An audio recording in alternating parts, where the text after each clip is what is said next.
en las manos del Maestro.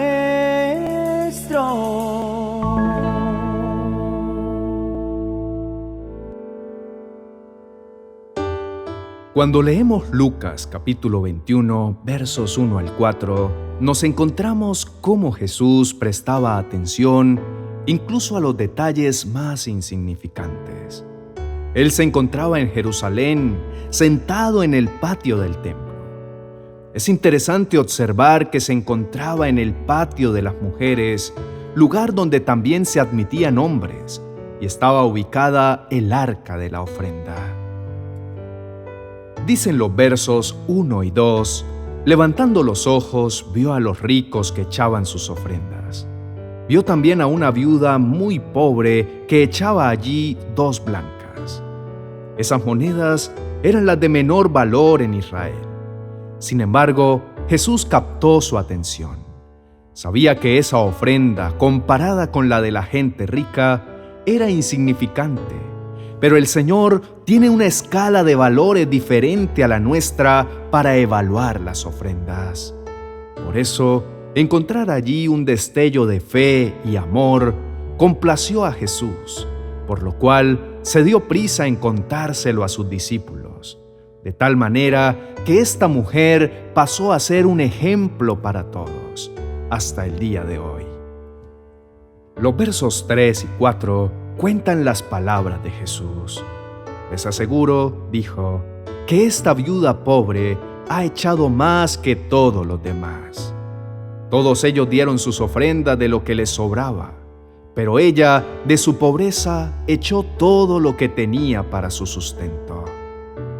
Dios aprecia nuestra ofrenda, como lo expresa Pablo en 1 Corintios capítulo 16, versos 1 al 4.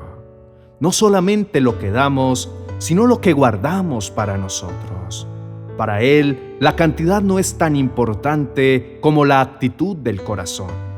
Y esto es precisamente lo que el Señor destaca en el caso de la viuda.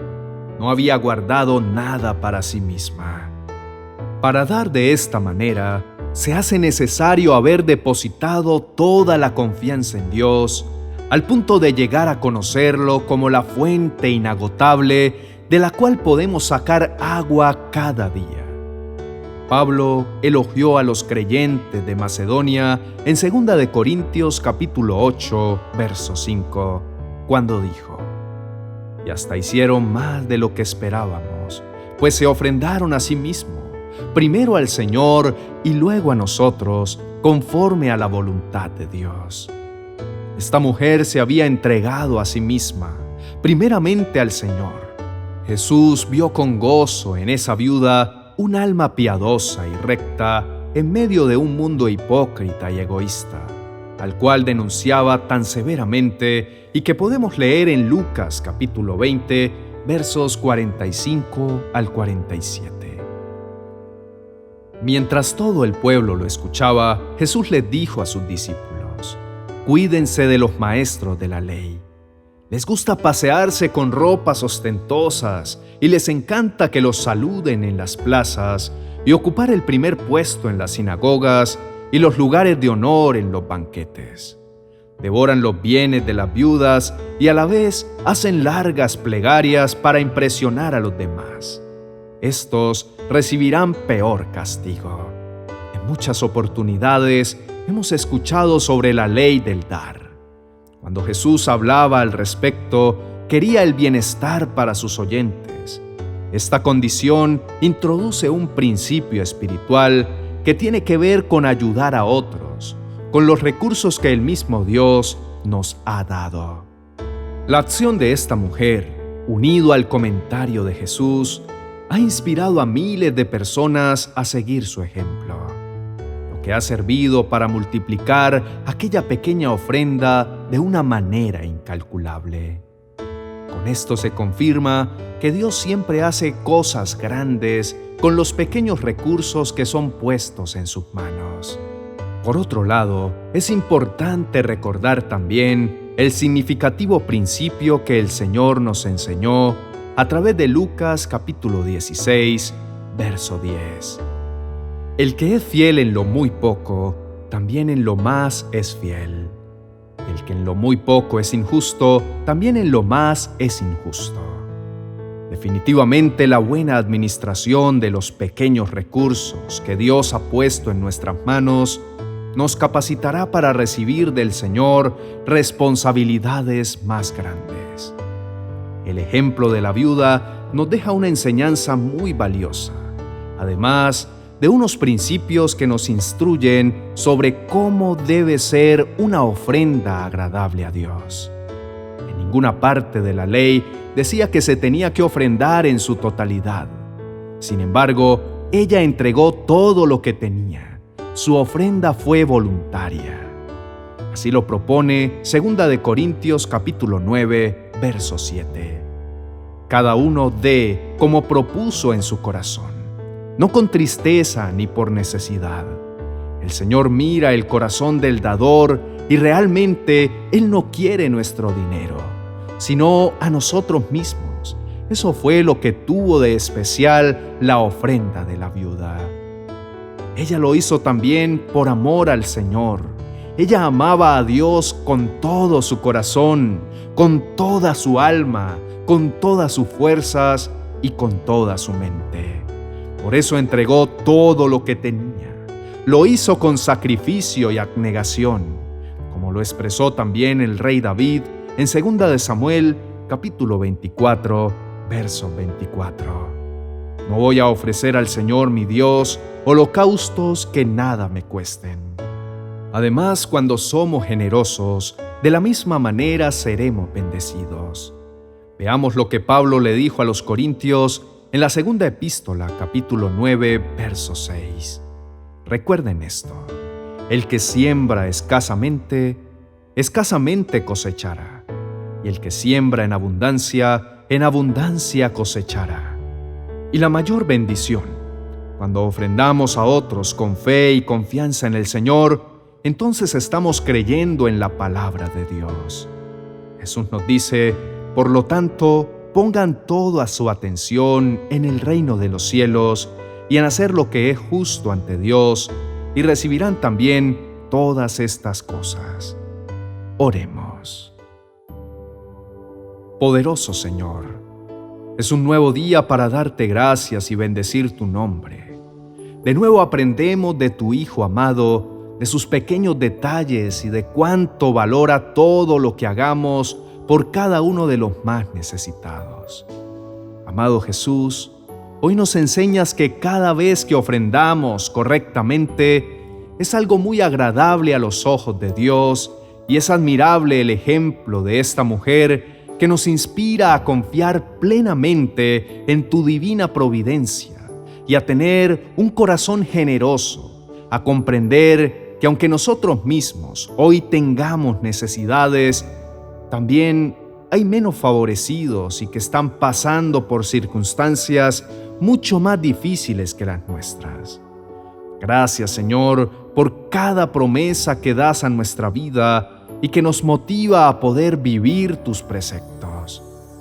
Ustedes serán enriquecidos en todo sentido para que en toda ocasión puedan ser generosos y para que por medio de nosotros la generosidad de ustedes resulte en acciones de gracias a Dios.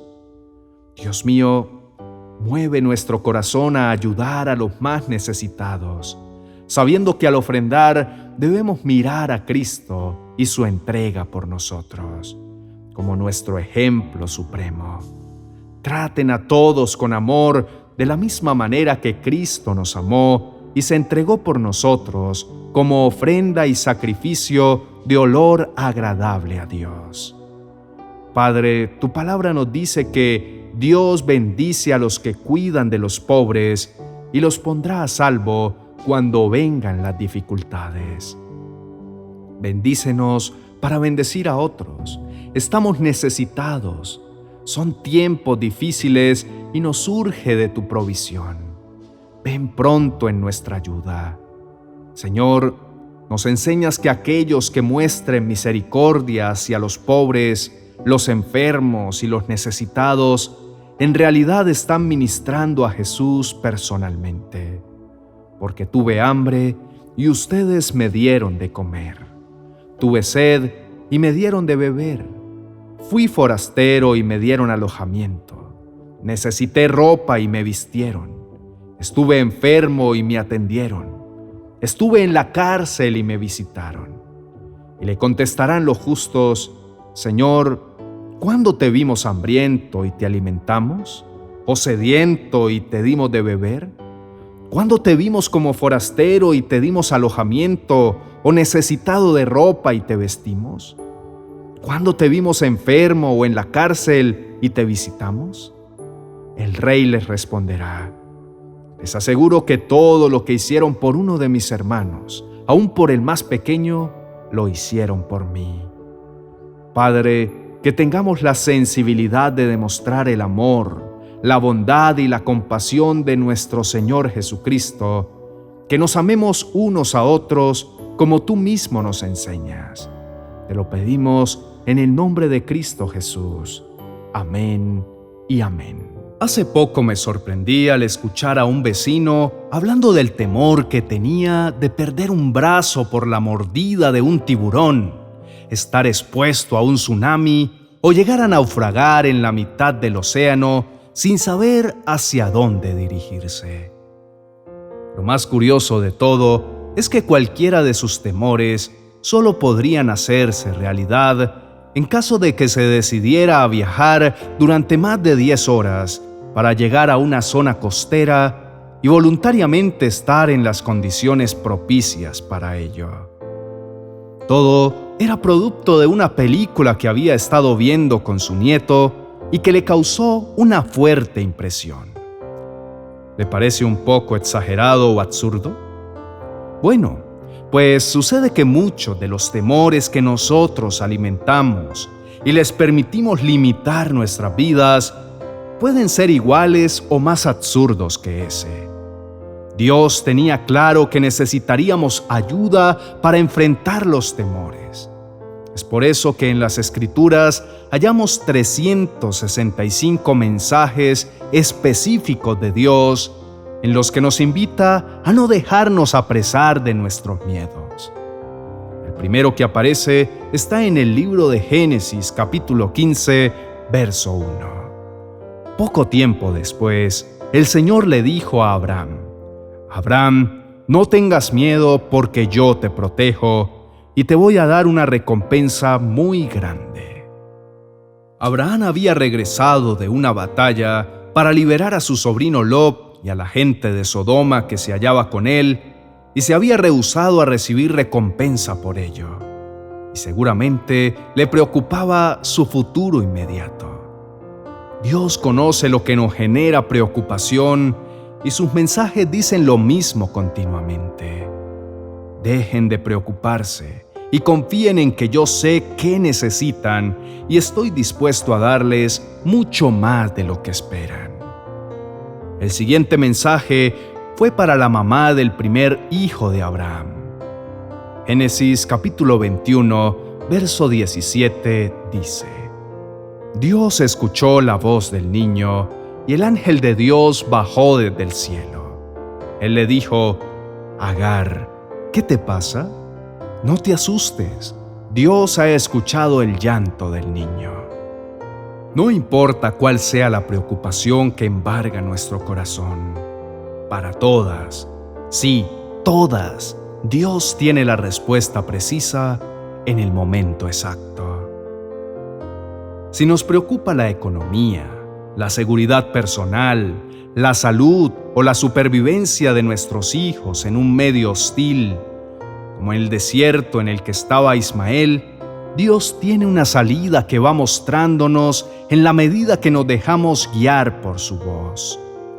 Aún en medio de los temores que están bien fundamentados, que son razonables, que han sido generados por situaciones reales que estamos atravesando en el momento, Dios nos alienta diciéndonos que lo bueno que esperamos será una realidad. Génesis capítulo 35, verso 17, dice: Después de un parto muy difícil, la partera finalmente exclamó: No tengas miedo, pues has tenido otro hijo varón. El deseo de Raquel de tener otro niño varón era una realidad, y el temor de que su niño no llegara a nacer con vida fue disipado con la voz de aliento de Dios a través de la partera. En medio de su tragedia, estaba dejándole a Jacob un hijo más que los unía, una razón más para amarla y recordarla. Tal vez haya cosas que perdamos en tanto recibimos otras, pero Dios sacará lo mejor incluso de nuestras peores circunstancias. Puede incluso levantarse un ejército en nuestra contra y que al mirar alrededor no veamos la salida. Como sucedió con los hebreos en el capítulo 14 del Éxodo, verso 13, a quienes Moisés les dijo: «Tranquilos, no tengan miedo. Ustedes no se preocupen, que van a ver cómo nuestro Dios los va a salvar. A esos egipcios que hoy ven, no volverán a verlos nunca más, porque Dios peleará por ustedes». Y Dios hizo proezas para librarlos. Lo que no se había visto se hizo realidad. Un mar dividido para que su pueblo cruzara por terreno seco. Lo que para ellos fue solución, para los egipcios se volvió problema. Dios puede hacer aquello que no llegamos ni a imaginar y resolver nuestro mayor problema de maneras que para nosotros resultan imposibles de lograr. No hay por qué temer. Si nos sentimos inferiores o nos vemos pequeños ante los demás, Dios nos alienta con el mensaje que le dio a su pueblo a través de Moisés, en Deuteronomio capítulo 20, verso 1.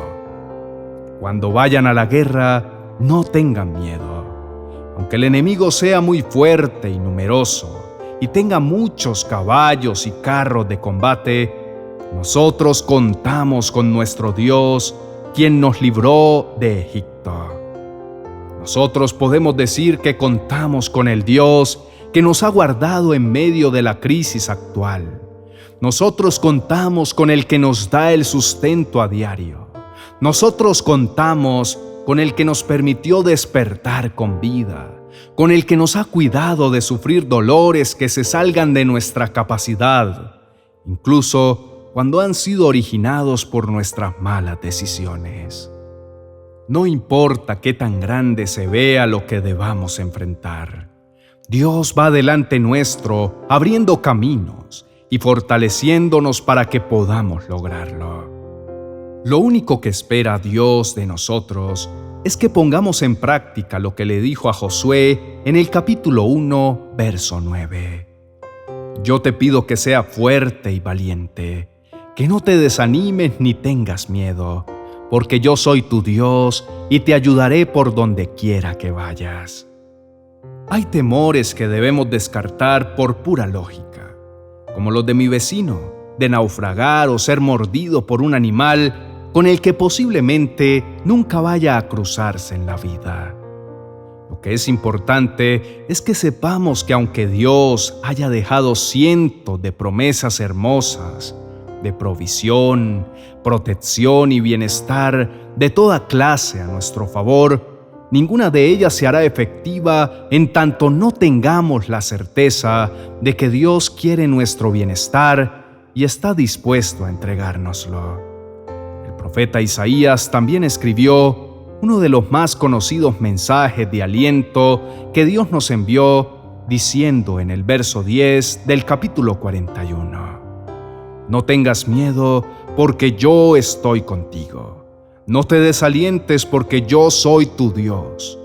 Te daré fuerzas y te ayudaré. Te sostendré con mi mano derecha victoriosa. Dios es el poderoso guerrero, listo para enfrentar la batalla en que nuestra vida está en juego, de modo que podamos salir triunfantes gracias a su intervención. Dios es luz y no hay oscuridad en Él. Es bueno y no hay ningún rastro de maldad en Él. Los temores que guardamos surgen del desconocimiento de su bondad y por ende nos hacen sentirnos desprotegidos. El problema radica en que el temor que continuamente nos acecha y al que vamos dando rienda suelta se hace mucho más grande con nuestra aprobación. El arma más efectiva contra cualquier tipo de temor es el amor. La primera carta de Juan, capítulo 4, verso 18, declara: no hay por qué temer a quien tan perfectamente nos ama. Su perfecto amor elimina cualquier temor. Si alguien siente miedo, es miedo al castigo lo que siente, y con ello demuestra que no está absolutamente convencido de su amor hacia nosotros. Dios es la fuente misma del amor, por lo que mantener una relación estrecha con el Señor va liberándonos progresivamente de todo temor. Cristo, quien es la verdad, nos trae entendimiento y sabiduría, de modo que los argumentos que el temor intenta usar en nuestra contra son derribados por la luz que nos aporta el tener la capacidad de ver las situaciones desde la óptica de Dios. Hay temores que podremos descartar usando apenas la lógica, y otros que solo podremos vencer a través de la confianza en uno que es superior a todo y nos ama, Dios. Oremos juntos diciendo: Señor y Rey de toda gloria y poder, te alabamos y te exaltamos porque solo tú eres Dios y Padre, y tu amor por nosotros sobrepasa todo merecimiento. Queremos corresponder a ese amor y soltar la presión a la que nos han sometido los temores que en algún momento de nuestras vidas abrigamos. Sabemos que has enviado al Espíritu Santo a habitar dentro nuestro para ayudarnos y acompañarnos siempre. Él es quien nos enseña lo que es la verdad, porque estamos rodeados de opiniones variadas acerca de lo que debemos hacer y cómo debemos comportarnos, que es posible que lleguen a confundirnos. Pero conociendo a plenitud la verdad, dejamos de ser presa fácil de los temores, porque muchos de ellos proceden de la ignorancia. Aunque no sepamos mucho acerca del futuro, tenemos claro que cualquiera que sean las circunstancias, sabemos que tú estás a cargo y no permitirás que seamos enfrentados a nada que no podamos superar. Nuestra memoria es frágil, por lo que con mayor facilidad recordamos lo traumático que hemos enfrentado y solemos olvidar con relativa rapidez lo bueno que recibimos a diario, porque le restamos importancia. Pero nuestro amado Espíritu viene y nos recuerda lo que tú nos prometes, nos revela quién eres tú y nos ayuda a reconocernos a nosotros mismos, de manera que nuestra fe sea fortalecida, nuestro carácter perfeccionado y seamos cada vez mejores personas, mejores hijos y mejores creyentes. Gracias, Señor, por no abandonarnos a nuestra suerte, sino estar todo el tiempo pendiente de hasta el más insignificante de nuestros problemas y situaciones. Te alabamos y bendecimos tu santo nombre, en Jesucristo, nuestro amado Salvador. Amén y amén. Recientemente noté que mi ciudad natal contaba con un número cada vez más alto de congregaciones que se identificaban como iglesias cristianas. Sé que debería sentirme feliz por ello, pero una pregunta me asaltó y me dejó un tanto triste. Si hay tantas iglesias, aunque el término iglesias no sea el adecuado porque iglesia somos los que conformamos el cuerpo de Cristo. Pero bueno, si hay tantas, ¿por qué razón nuestra sociedad permanece en continuo estado de deterioro? Para encontrar la respuesta a mi interrogante, me fui al principio de la iglesia primitiva y al momento mismo en que Jesús anunció su establecimiento y el método a través del cual sería hecho. El libro de los Hechos de los Apóstoles nos habla de un puñado de iglesias compuestas en gran medida por personas de la clase trabajadora y de esclavos. La primera carta de Pablo a los Corintios, capítulo 1, verso 26, lo reconoce. Ahora fíjense, hermanos, según las normas humanas, no hay entre ustedes muchos sabios, tampoco muchos que tengan influencias, ni que pertenezcan a familias importantes. Pero a pesar de todo, Dios los ha llamado. La influencia de la iglesia primitiva sobre la sociedad en la que estaba puesta nada tenía que ver con los recursos sociales, económicos o intelectuales con los que pudiera contar. Su presencia activa era tan fuerte como lo anuncia el verso 6 del capítulo 17. Como no los encontraron allí, en su lugar sacaron arrastrando a Jason y a algunos de los otros creyentes y lo llevaron al consejo de la ciudad. Pablo y Silas han causado problemas por todo el mundo, gritaban, y ahora están aquí perturbando también nuestra ciudad. ¿Qué era lo que tenían Pablo y Silas, que estaba trastornando a Tesalónica y los lugares alrededor, para que fueran considerados una amenaza para el modelo de vida que estaban llevando las personas allí? ¿Y por qué la iglesia actual no cuenta con ese mismo poder de influencia? La respuesta es que no tenemos muy clara la estrategia que Jesucristo estableció para hacerlo. Aquella noche en que estaba anunciando a sus discípulos que el método para lograr alcanzar a los perdidos era contar con la presencia activa del Espíritu Santo.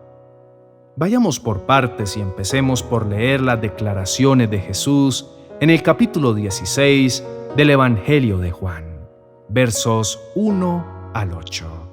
Les he dicho estas cosas para que no tengan tropiezos. Ustedes serán expulsados de las sinagogas y llegará el momento en que cualquiera que los mate pensará que rinde un servicio a Dios. Y esto lo harán porque no conocen al Padre ni a mí. Pero les he dicho estas cosas para que cuando llegue ese momento se acuerden de que ya se lo había dicho. No les dije esto al principio porque yo estaba con ustedes. Pero ahora vuelvo al que me envió y ninguno de ustedes me pregunta: ¿a dónde vas? Al contrario, por esto que les he dicho, su corazón se ha llenado de tristeza. Pero les digo la verdad, les conviene que yo me vaya porque si no me voy, el Consolador no vendrá a ustedes. Pero si me voy, yo se lo enviaré. Y cuando Él venga, convencerá al mundo de pecado, de justicia y de juicio. Ellos estaban tristes porque estaban enfocados en que Jesús les había dicho que su muerte era inminente, y la ansiedad por lo que vendría luego estaba asaltando sus corazones. ¿Cómo podrían continuar lo que habían empezado sin saber cómo hacerlo? Jesús les mostró claramente la estrategia. Lo primero que se necesita para que la iglesia sea efectiva es que empiece a través de un pueblo transformado interiormente. Y solo recibiendo al Consolador, es decir, al Espíritu Santo, es posible hacerlo. Note que Jesús dice: les conviene que yo me vaya, porque si no me voy, el Consolador no vendrá a ustedes. El Espíritu Santo vino a nosotros, a los creyentes, no al mundo. Jesús fue determinante en los versos 16 al 18 del capítulo 14 del Evangelio de Juan, cuando anunció: y yo le pediré al Padre y le dará otro abogado defensor, quien estará con ustedes para siempre. Me refiero al Espíritu Santo, quien guía a toda verdad. El mundo no puede recibirlo porque no lo busca ni lo reconoce, pero ustedes sí lo conocen, porque ahora Él vive con ustedes y después estará en ustedes. No los abandonaré como a huérfanos, vendré a ustedes. Pero entonces, ¿para qué recibimos al Espíritu Santo los creyentes? Para convencer al mundo de pecado, de justicia y de juicio. El Espíritu convence al mundo a través de lo que sucede con los creyentes acerca de tres cosas. La primera, de pecado. Jesús estaba diciendo Cuando el Espíritu venga, hará que los de este mundo se den cuenta de que no creer en mí es pecado.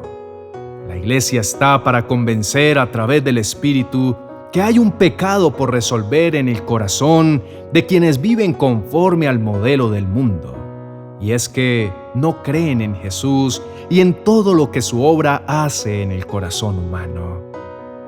No creer en Jesús es el pecado que conduce a la condenación.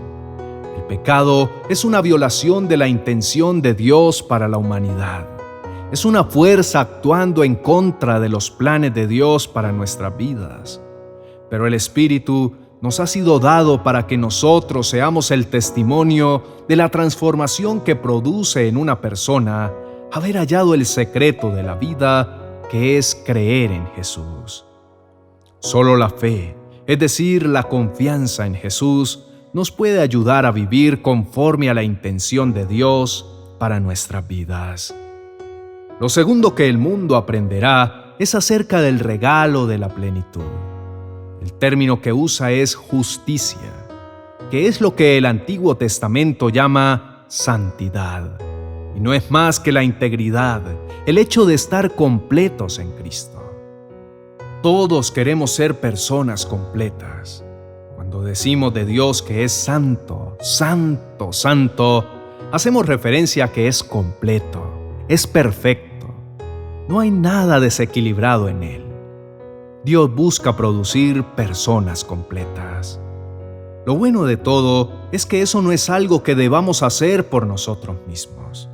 Todos queremos estar completos. Trabajamos por conseguir juntar todas las piezas y sentirnos plenos. Pero esa plenitud solo es posible teniendo a Cristo, quien completa en nosotros todo lo que nos falta. Jesús llevó en sí mismo toda nuestra imperfección, como lo escribió Pablo en su segunda carta a los Corintios, capítulo 5, verso 21. Dios tomó a Cristo, que no tenía pecado, y puso sobre él nuestros pecados, para declararnos justos por medio de Cristo. Eso es, el mundo debe descubrir que el camino a la plenitud es venir a Jesús, y que eso se logra por medio del Espíritu. Por último, el mundo aprenderá acerca del juicio, no del juicio por venir, sino del juicio que se hizo a Satanás y fue hallado como el líder que gobierna e incita el pensamiento de los no cristianos, distorsionándolo todo y llevándonos por el camino de las ilusiones y el error. Hubo un juicio en el cual el gobernante de este mundo ha sido juzgado. Jesús ha liberado nuestra mente de su influencia. La primera carta de Pedro, capítulo 2, verso 16, declara: Pórtense como personas libres que no usan su libertad como pretexto para hacer lo malo, sino que viven como siervos de Dios. Como cristianos, somos el instrumento a través del cual Dios le enseña al mundo la obra de Cristo desarrollada a través del Espíritu Santo, en la cual somos salvos de la condenación, completos en Cristo y libres de la influencia del mal. En la medida que esas tres particularidades se hagan realidad en nuestras vidas, muchos más podrán entender y aceptar la obra de Cristo en las suyas. Oremos al Señor diciendo: Precioso Padre, te alabamos y te damos gracias por todo lo que has hecho en nuestras vidas y porque has tenido en bien contar con nosotros para que seamos instrumentos de bendición a quienes se encuentran perdidos. Lo más importante que debemos entender todos nosotros es que no creer en Cristo es el pecado que nos puede dejar fuera de tu gracia, fuera de tu bendición, fuera del reino de los cielos. Porque es gracias a la obra de Cristo que somos salvos, liberados de la condenación que merecíamos por nuestros pecados.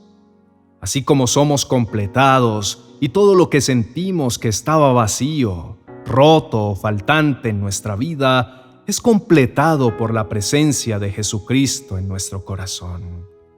En ti hay plenitud de gozo, porque entendemos que las obras del mal no tienen más poder sobre nosotros, pues hemos sido revestidos del poder de tu Santo Espíritu que vence toda obra de maldad.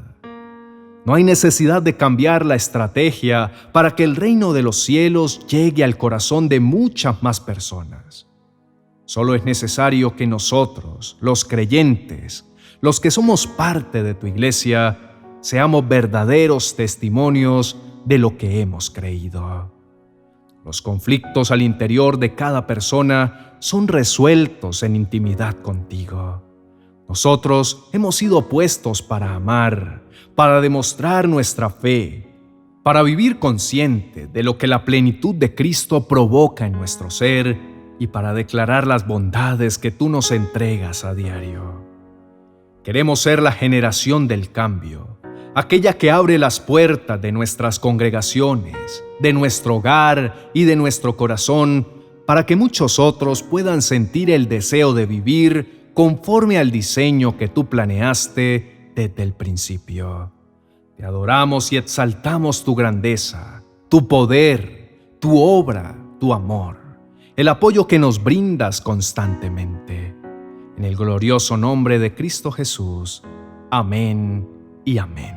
Señor, dame paciencia. Le escuchaba decir con frecuencia a mi madre cuando las pilatunas de sus hijos superaban sus expectativas.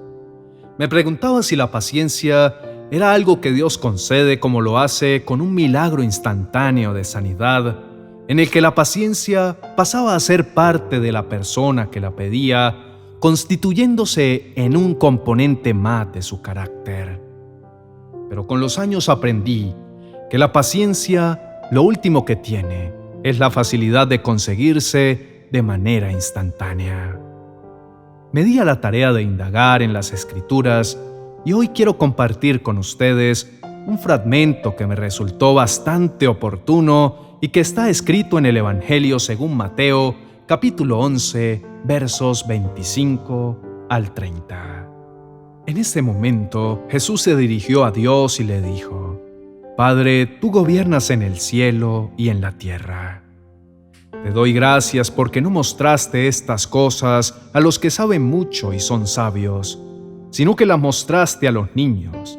Y todo, Padre, porque tú así lo has querido. A los que estaban allí les dijo: Mi Padre me ha dado todo, y es el único que me conoce, porque soy su hijo.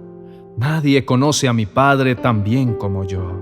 Por eso quiero hablarles a otros acerca de mi Padre, para que ellos también puedan conocerlo. Ustedes viven siempre angustiados y preocupados. Vengan a mí y yo los haré descansar. Obedezcan mis mandamientos y aprendan de mí, pues yo soy paciente y humilde de verdad. Conmigo podrán descansar. Lo que yo les impongo no es difícil de cumplir, ni es pesada la carga que les hago llevar. Vamos a tomar frase a frase el tesoro que Jesús nos entrega en esas declaraciones. Lo primero que notamos es una actitud de comunión, comunicación y gratitud que Jesús expresa en viva voz delante de sus discípulos. Lo que hace tiene el objetivo de que ellos reconozcan su íntima relación con el Padre, ese vínculo tan estrecho que hace que Jesús sea el único medio a través del cual ellos y nosotros podamos conocerlo. Su expresión, Padre, tú gobiernas en el cielo y en la tierra, es una declaración indubitable de la majestuosidad de Dios. Dios es soberano, reina y gobierna tanto en el cielo como en la tierra. Es rey en lo físico y también en lo espiritual. ¿Por qué empieza con esa declaración? Porque el principio de un buen relacionamiento entre nosotros y Dios parte del reconocimiento de quién es Él y quién es nosotros. Jesús pasó a expresar su gratitud porque esa grandeza del conocimiento de su persona no es entregada a cualquiera, sino a aquellos que tienen el corazón tal como el de un niño. No es un conocimiento adquirido para los intelectuales, los grandes investigadores, ni las eminencias en cultura y educación. El entendimiento de la grandeza de Dios y su naturaleza divina es una revelación que solo puede recibir alguien que tiene el deseo de aprender y la sencillez que tiene un niño. Los niños no tienen prejuicios, están abiertos a lo que nosotros les enseñamos y no lo cuestionan anteponiendo sus propios pensamientos, sino que tienen la capacidad de sorprenderse con todo lo que les vamos enseñando y lo adoptan para sí mismos. Es importante tener presente que Jesús añade, y todo, Padre, porque tú así lo has querido. Dios quiere que lo conozcamos. Está abierto a nuestra curiosidad como un padre que enseña a su pequeño acerca de la vida, de la naturaleza o de su propio oficio. Y Jesús es enfático al declarar: mi Padre me ha dado todo, y es el único que me conoce, porque soy su Hijo. Nadie conoce a mi Padre tan bien como yo. Por eso quiero hablarles a otros acerca de mi Padre, para que ellos también puedan conocerlo. No hay división entre Jesús y el Padre. Comparten una misma naturaleza, un mismo poder y un compañerismo supremo. No hay modo de conocer al Padre dejando fuera a Jesús. El Padre se muestra a través de la vida misma de Jesús. El Padre y Él son uno, en propósito y en pensamiento. Y eso es lo que Jesús desea que también suceda con cada uno de nosotros. Sin embargo, nosotros estamos desvinculados de Jesús y el resultado es que vivimos siempre angustiados y preocupados. Para resolverlo, Él hace una invitación: vengan a mí y yo los haré descansar. La angustia y la preocupación minan el estado de ánimo y nos aseguran mantenernos agotados. Por eso, la respuesta está en la disposición a obedecer las instrucciones de Jesús y a aprender de su conducta. Pero, ¿qué es lo que debemos aprender? Aquí está lo medular del asunto. Aprendan de mí, pues yo soy paciente y humilde de verdad, dijo Jesús. Paciencia y humildad. Esas dos superlativas virtudes que no podremos desarrollar sin la ayuda de Dios de ningún modo. Necesitamos aprender a ser pacientes, pero la paciencia se desarrolla con ejercicios continuos en los que somos enfrentados a ponerla en funcionamiento. Nadie es un buen guitarrista sin tener la oportunidad de tocar continuamente su instrumento. Entre más tiempo lo haga, mejor lo hará. Igual sucede con la paciencia. Crece y se desarrolla en la medida en que somos retados a ponerla en práctica. La carta a Santiago, capítulo 1, versos 2 al 4, lo resumen diciendo: hermanos míos, alégrense cuando tengan que enfrentar diversas dificultades. Ustedes ya saben que así se pone a prueba su fe y eso los hará más pacientes. Ahora bien, la paciencia debe alcanzar la meta de hacerlos completamente maduros y mantenerlos sin defecto. Lo otro que debemos aprender a hacer es humildes de verdad. Mientras la paciencia es una virtud que se va cultivando en medio de las dificultades, la humildad surge con base a la revelación de quién es Dios y quién es nosotros. El desconocimiento de esa verdad es lo que nos convierte en orgullosos y arrogantes.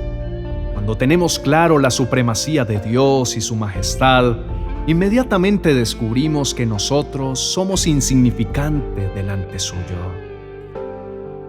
Y esa grandeza se vuelve mayor sabiendo que pese a que seamos tan poco, Dios estuvo dispuesto y sigue estándolo a dar tanto. La humildad nos permite reconocer también a nuestro prójimo como igual a nosotros y nos facilita las relaciones con Dios y con nuestros semejantes. La humildad nada tiene que ver con la pobreza, pues ser humilde es tener el concepto correcto de sí mismo y actuar con la conciencia de ello. Habiendo aprendido de Jesús la humildad y la paciencia, vendrán como resultado natural el descanso, la paz y la liberación de toda carga innecesaria. Lo único que estaremos pendientes de cargar es la responsabilidad de mantener una relación estrecha y armoniosa con Él.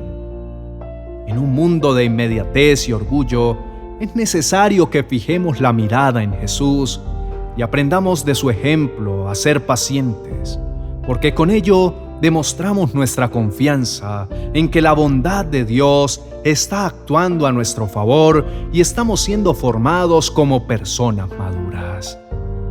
Así como aprendemos de la humildad que siempre demostró, porque Jesús siempre se mantuvo dentro de las limitaciones que le representaba estar encarnado en un cuerpo humano. Él tenía clarísimo que era 100% humano, así como 100% Dios. Pidamos al Señor que nos ayude a entender a cabalidad quiénes somos para que seamos humildes y quién es Él para que seamos pacientes. Padre Santo, nos acercamos a ti conscientes de tu majestad y nuestra insignificancia para rogarte que nos permitas aprender acerca de ti a través de Cristo. Somos personas imperfectas, siendo amadas por un Dios perfecto que desea llevarnos por el camino del perfeccionamiento, y nosotros estamos dispuestos a transitarlo contigo, Padre. Gracias por habernos dejado la invaluable ayuda del Espíritu Santo que nos abre el entendimiento, de modo que nuestra mente limitada pueda ir mucho más lejos de lo que lo hace de manera natural. Tú nos dejaste tu palabra como manual de vida y nosotros queremos acogerla con amor, con disposición a aprender, con la sencillez y la avidez de un niño por saber acerca de su Padre. Tú eres nuestro héroe, el ser que más admiramos, nuestro Rey y Salvador, nuestro castillo y el refugio seguro en tiempos de adversidad. Gracias porque en ti encontramos la paz que anhela nuestro corazón y es por ti que podemos desarrollar la paciencia que nos va conduciendo hacia la madurez que se requiere para cada uno de nosotros conforme a tu iniciativa. Necesitamos ser mucho más conscientes de nuestras habilidades, de nuestros dones, de nuestras cualidades, así como de nuestras debilidades, torpezas y faltantes. Porque teniendo una visión clara y equilibrada de lo que somos, es que podremos aprender a ser humildes. Llévanos, Señor, a nuevos escenarios en los que podamos descubrirte aún más, en que podamos sentir tu presencia actuando en nuestras vidas. Bendice a cada persona con la cual tenemos la oportunidad de relacionarnos y danos la empatía para tenerla en estima y la bondad para ser de bendición para su vida. Te adoramos y te entregamos nuestro corazón, dispuesto a ser llevado por los procesos de revelación y formación que nos permitan tener un carácter semejante al de Cristo. Eres nuestro principal pensamiento y anhelo, Señor. En el nombre de tu amado Hijo Jesucristo. Amén y amén. La primera vez que escuchamos hablar acerca de la tierra que fluye leche y miel es en el capítulo 12 de Génesis, cuando el Señor le dice a Abraham: «Deja tu país, tu gente y la familia de tu papá y ve a una tierra que yo te mostraré. Te convertiré en una gran nación y te bendeciré. Te haré famoso y haré que seas una bendición para otros. Yo daré mi bendición a quienes te bendigan, maldeciré a quienes te maldigan, y toda la familia de la tierra serán benditas en ti». Entonces Abraham se fue tal como el Señor le dijo, y Lot se fue con él. Abraham tenía 75 años cuando se fue de Harán. Abraham se llevó a su esposa Sarai, a su sobrino Lot y todas sus posesiones y esclavos, lo que había conseguido en Harán. Se fueron y llegaron a la tierra de Canaán. Abraham viajó por esa tierra hacia el santuario de Siquem y fue hasta el gran árbol de Moré. En aquel tiempo los cananeos estaban en esa tierra. El Señor se le apareció a Abraham y le dijo: Les daré esta tierra a tus descendientes. Abraham le construyó ahí un altar al Señor que se le había aparecido. La bendición que Dios proclamó sobre la vida de Abraham era una bendición que cubría no solo su descendencia, sino la totalidad de la familia de la tierra. Esa bendición que se estaba entregando a un hombre ya grande, que de hecho no contaba con ningún descendiente directo, tenía implicaciones que nos conciernen a todos nosotros. Canaán, la tierra en la que vivió como extranjero y que luego se convertiría en el hogar permanente del pueblo hebreo, descendiente directo de Abraham, era llamada la tierra que fluye leche y miel. Sus campos altamente fructíferos, como lo describen los hombres que fueron enviados a inspeccionar la tierra, eran el testimonio de la inmensa generosidad de Dios para con su pueblo. Me gustaría que nos centráramos en la particularidad que tienen esos dos elementos y el gran beneficio que aportan a nuestras vidas. Primeramente diremos que la leche es el alimento esencial y primario que recibe un ser humano. Al nacer un bebé, lo primero, lo necesario y lo único que es capaz de recibir es la leche proveniente del cuerpo de su mamita. La leche tiene las cantidades adecuadas de carbohidratos, proteínas y grasa que el bebé necesita y le proporciona las proteínas digestivas, minerales, vitaminas y hormonas y anticuerpos que necesita para permanecer saludable y evitar enfermarse. Por si fuera poco, es el medio por el cual el bebé crea un estrecho vínculo con la madre. La leche le permite crecer sano y las mejores condiciones físicas y emocionales. Por eso mismo, el apóstol Pedro, refiriéndose a la implicación espiritual que tiene en nuestro crecimiento, en su primera carta, capítulo 2, verso 2, nos insta diciendo: como bebés recién nacidos, deseen con ganas la leche espiritual, pura, para que crezcan a una experiencia plena de la salvación. Pidan a gritos ese alimento nutritivo. Cuando estamos en formación, cuando hemos nacido del Espíritu, es necesario que busquemos incesantemente nutrirnos a través de lo que el apóstol llama la leche espiritual. Lo segundo que Dios promete que le entregará a Abraham y a través suyo a todos nosotros es una tierra que fluye miel. Posiblemente algunos no lo sepan, pero la miel es el único alimento que no se descompone. La miel es un alimento que, además de ser altamente nutritivo, es medicinal. Todos los que hemos recibido la bendición de ser parte de la herencia espiritual que fue prometida a Abraham y a su descendencia, requerimos ser alimentados de esa miel que sana las heridas del alma y que nos da la fuerza, el ánimo y el vigor necesarios para continuar nuestra caminata. Somos herederos de una promesa que va mucho más allá de un terreno en un lugar fértil de la tierra. Somos hechos hijos del linaje del Padre Supremo que entregó a su pueblo descendiente de Abraham las bendiciones más grandes, de modo que nosotros pudiéramos ver a través de su ejemplo la absoluta generosidad y bondad de Dios. Dios ha provisto para nosotros bendición y provisión, de acuerdo con la capacidad que cada uno de nosotros tiene para recibirla. Hay quienes solo pueden digerir la leche porque su confianza en Dios apenas empieza a nacer, y otros porque se han estancado en su crecimiento, no anhelando el alimento sólido. Dios desea que crezcamos y avancemos a la etapa en que podamos digerir la miel. Pablo, hablando a los hebreos en el capítulo 5, verso 12, dice: con el tiempo que llevan de haber creído en la buena noticia, ya deberían ser maestros. Sin embargo, todavía necesitan que se les expliquen las enseñanzas más sencillas acerca de Dios. Parecen niños pequeños que no pueden comer alimentos sólidos, sino que solo toman leche. Todos somos invitados a tener el privilegio de disfrutar de la miel, de una relación más estrecha y madura con nuestro Padre.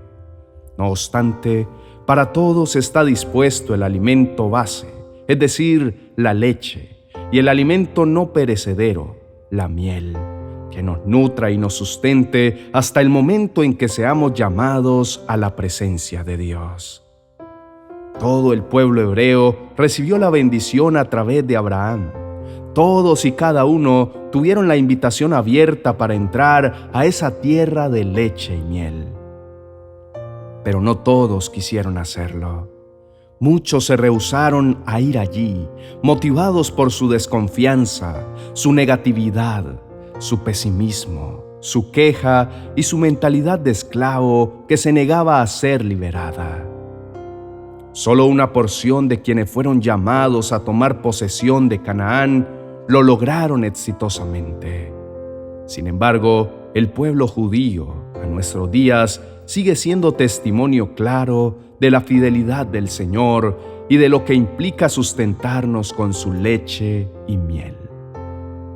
De los avances tecnológicos, médicos y científicos en la edad moderna, un número asombroso de estos logros proceden de inventores y científicos judíos.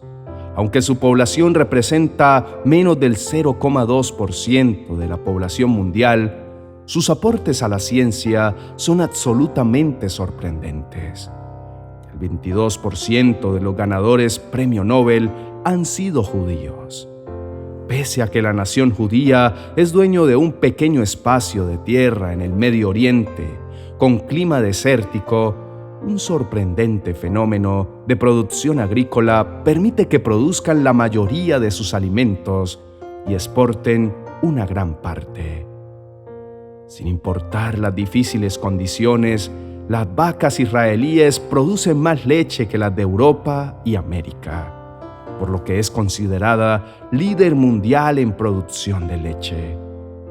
Pero sin lugar a dudas, el más grande privilegio judío ha sido la oportunidad de ser el pueblo en el cual nuestro Salvador nació y entregó su vida, para que la promesa hecha a Abraham completara todo lo que Dios había prometido. La plenitud de una provisión que nos permitiera ser llevados con éxito desde el nacimiento espiritual, sustentándonos hasta el momento de nuestro encuentro definitivo con Él.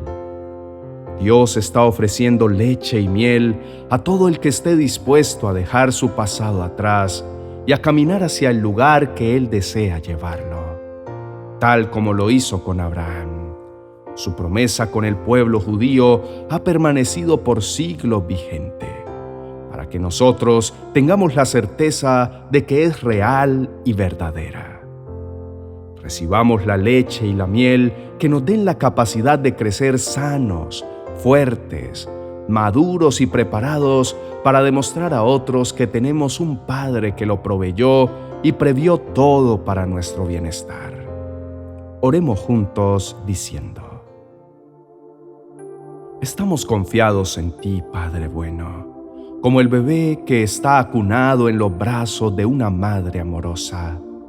Nos sentimos amados, cuidados, protegidos y sustentados en tu inmensa bondad y generosidad. Hay muchas cosas que hemos dejado de recibir por empeñarnos en vivir con nuestra mente encerrada en los esquemas pasados.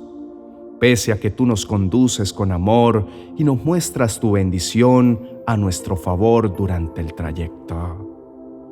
Cuánto nos has amado y cuánto hemos perdido por haber querido mantenernos aferrados al pasado.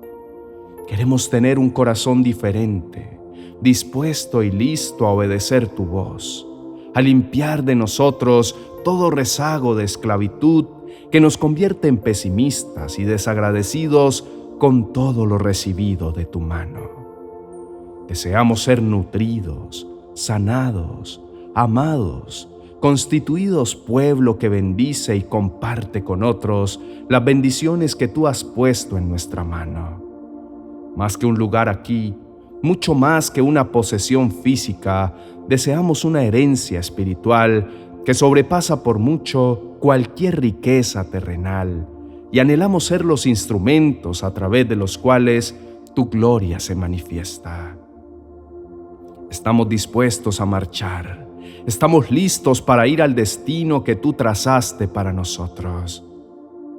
Hoy declaramos nuestra completa dependencia de ti, Señor, y nos abandonamos en tus brazos de amor, sabiendo que el futuro que planeaste para nosotros supera cualquier expectativa nuestra y que tu fidelidad no tiene fallas. Tú eres el mismo de ayer, hoy y por los siglos. Tu capacidad de ayudarnos y de obrar milagros sigue siendo la misma siempre. Ponemos delante de ti nuestras debilidades, flaquezas y nuestras heridas para que sean cubiertas con la miel de tu misericordia y con la obra de tu Espíritu Santo seamos fortalecidos y convertidos en guerreros dispuestos a pelear la buena batalla de la vida. Te adoramos y te bendecimos. Nos hincamos delante de ti porque solo tú mereces ser exaltado y proclamado como Rey y Dios. En el glorioso nombre de Cristo Jesús, nuestra tierra prometida, nuestra leche y nuestra miel, alimento y sustento de todo nuestro ser. Amén y amén. La esclavitud es la mutilación continua, sistemática y decisiva de todo lo que constituye la dignidad. Y la película 12 años de esclavitud, basada en la historia real de Solomon Northup, un afroamericano que había nacido libre, pero fue secuestrado y se vio obligado a vivir como esclavo en Estados Unidos, ofrece un panorama claro y desgarrador de los efectos que persigue. El hombre que había sido secuestrado en 1841 fue rescatado en 1853 de la esclavitud y se reunió con su familia. Acerca de su reencuentro, escribió lo siguiente: me abrazaron y se colgaron de mi cuello con lágrimas corriendo por sus mejillas. Pero evitó hablar de una escena que es más difícil de imaginar que de describir. He sido restaurado a la felicidad y a la libertad. Cada uno de nosotros, los creyentes, también hemos sido liberados de los efectos de la esclavitud. Pues como dice Jesús en el verso 34 del capítulo 8 del Evangelio según Juan, les aseguro que cualquiera que peca es esclavo del pecado. Por eso, si yo, el Hijo de Dios, les perdono sus pecados, serán libres de verdad. Cuando decimos que hemos sido salvados, nos referimos a la libertad recibida a través de Cristo y de su sacrificio. En el verso 32 del capítulo 8 del Evangelio de Juan, leemos: conocerán la verdad y la verdad los hará libres. ¿Pero cuál verdad?, se preguntarán. El verso 6 del capítulo 14 del mismo Evangelio nos lo aclara. Jesús le contestó: yo soy el camino, la verdad y la vida. Nadie puede llegar al Padre si no es por mí. Cuando venimos a Cristo, cuando nos relacionamos con Él, cuando atendemos a sus enseñanzas, seguimos sus pautas y nos apropiamos de sus enseñanzas para volverlas parte de nuestra vida, recibimos restauración de todo lo que el pecado nos robó durante el periodo que fuimos sus esclavos. El poder del pecado esclaviza buscando controlar hasta los aspectos más insignificantes en la vida de una persona. Nada escapa a su vigilancia, nadie escapa a su examen. No se trata solamente de obligar a su víctima a hacer lo que no conviene, sino que también el pecado busca degradar, humillar y despojar al pecador de cualquier forma de dignidad. Pero el poder salvador de Dios nos ofrece libertad, llevándose toda la angustia, temor y dolor que nos trajo el haber permanecido como esclavos. David en el Salmo capítulo 20 describe las bendiciones que Dios tiene preparados para quienes hemos sido liberados y que en su momento Él expresa como una lista de deseos delante del Señor. Lo primero que recibimos es protección. Nadie es más desprotegido que un esclavo, pero la libertad que Dios nos da incluye protección en el momento de la angustia y de continuo.